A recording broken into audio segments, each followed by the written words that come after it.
Magandang buhay, bagong Pilipinas.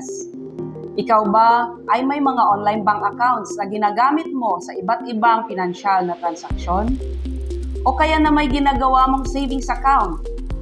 Ngunit alam mo ba na ang mga kawatan ay maaaring manakaw ang iyong mga impormasyon o mismong iyong bank account nang di mo namamalayan sa pamamagitan lamang ng isang text message o SMS na tinatawag na smishing?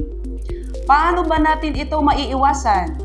Narito at ating alamin para sa ating episode sa EPD, Kaalamang Pamamarisan.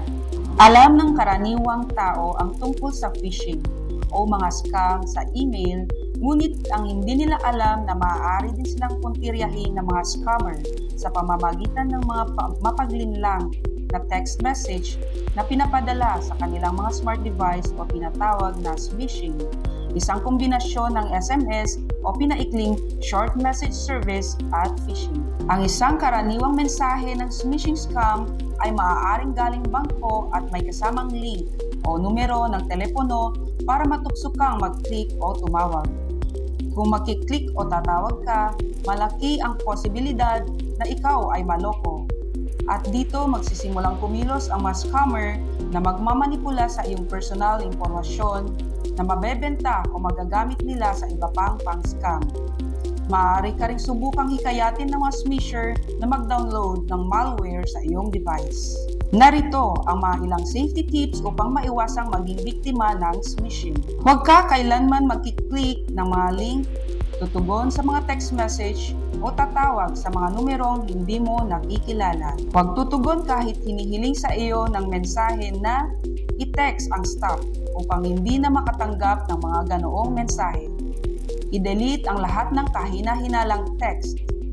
Tiyakin na update sa pinakabagong bersyon ang OS at mga app ng seguridad ng iyong smart device. Pag-isipang mag-install ng anti-malware na software sa iyong device para sa karagdagang seguridad.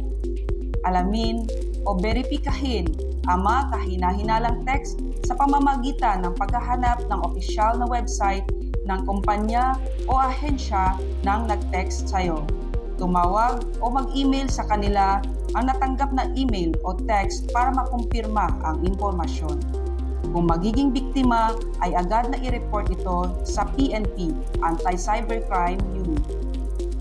Yan ang mga dapat niyong malaman at tandaan dahil laging ligtas ang may alam. Ako po ang inyong EPD Kaalaman Correspondent, Police Lieutenant Gina Bucalan, sa Bagong Pilipinas. Ang gusto ng pulis, ligtas ka.